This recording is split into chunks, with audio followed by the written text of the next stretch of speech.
think it's time we blow this scene. Get everybody in the stuff together. Okay, 3, 2, 1, let's jam. Hey nerdlings, I'm Sydney, and you're watching Sydney Shelves. I'm here today to do a book review for the book The Death and Life of Eleanor Parker by Kerry Wilkinson. This is a YA thriller that I received an ARC for free from NetGalley. That being said, my thoughts are my own, and thank you to NetGalley and Bookature for this opportunity. Let's do this. Let's start with the plot. The Death and Life of Eleanor Parker is a YA mystery thriller that verges on magical realism.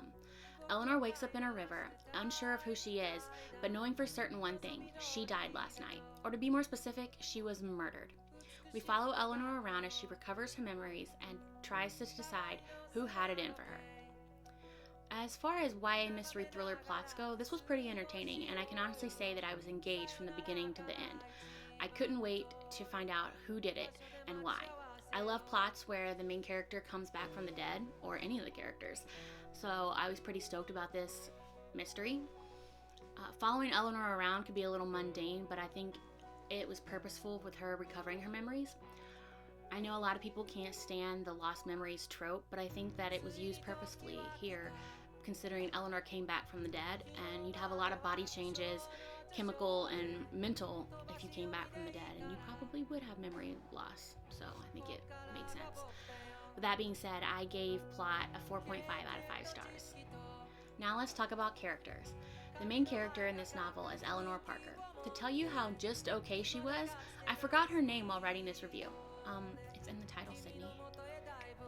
She's just your typical teenager who lost her memories and now is finding out that she's not the innocent, sweet little thing she thought she was. Like any person that loses their memories, they're gonna find out that their real self was a jerk, because everyone is a jerk in some way or form. It was just all very typical, and there was nothing super special about Eleanor. I mean, yeah, she was not the reason I was invested in this book. Then there were the side characters, who weren't much different. They really lacked character building. It was like their whole description depended on Eleanor, i.e. Eleanor's best friend, Eleanor's mom, Eleanor's brother. They weren't their own person on their own, and I just would have preferred more character development.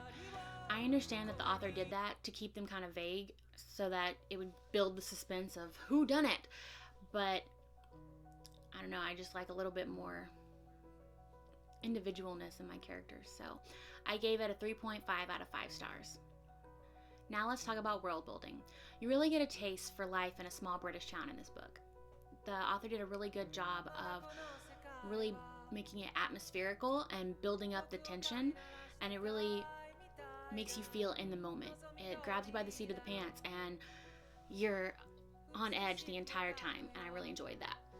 I enjoyed how the author portrayed small town gossip, because yeah, like, gossip is frustrating, but when you've grown up with these people and they've been in all your classes and they've known you since you were in diapers, you just kind of have to deal with it and suck it up, and in the end, maybe not forget, but you have to forgive them on some level, because you're going to keep living together, and it's just something you have to do. Something that I did not enjoy was how the author kind of brushed over this whole coming back from the dead thing. I mean, he goes into detail about how her body, Eleanor's body I should say, experiences all these side effects of coming back from the dead, like a drop in temperature and being unable to eat or sleep. But the whole why did she come back to the dead, how is this possible magically, was not explained at all. I mean, there's a tiny thing at the end, but in my opinion, it was not nearly enough. It's just like, we're not going to have a magic system, we're just going to give you a splash of something fantastical.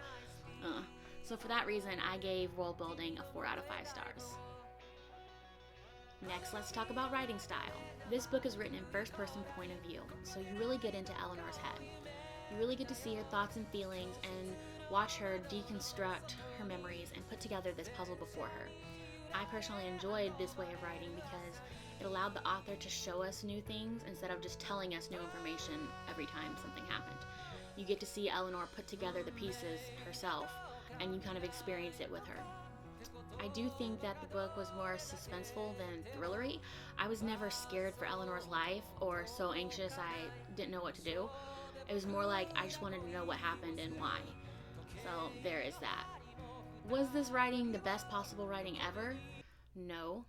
But was it better than most YA thrillers? Yes. And was it entertaining and enjoyable? Yes. So I gave it a 4 out of 5 stars. finally, let's talk about personal experience.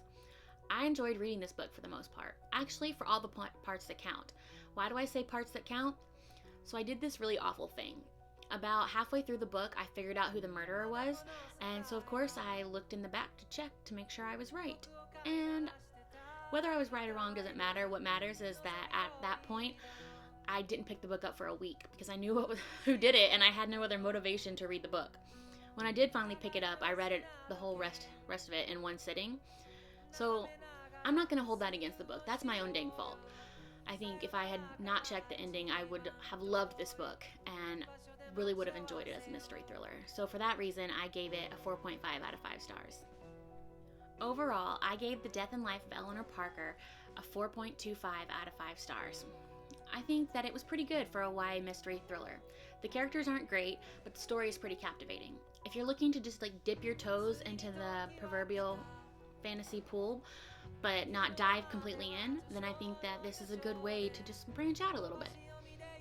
Don't expect a lot of paranormal stuff, no explanation, no magic system, but like I said, for some magical realism, it was alright. If you plan to check this one out, please let me know in the comments down below. I hope you guys are having a lovely day, and I'll see you in the stacks.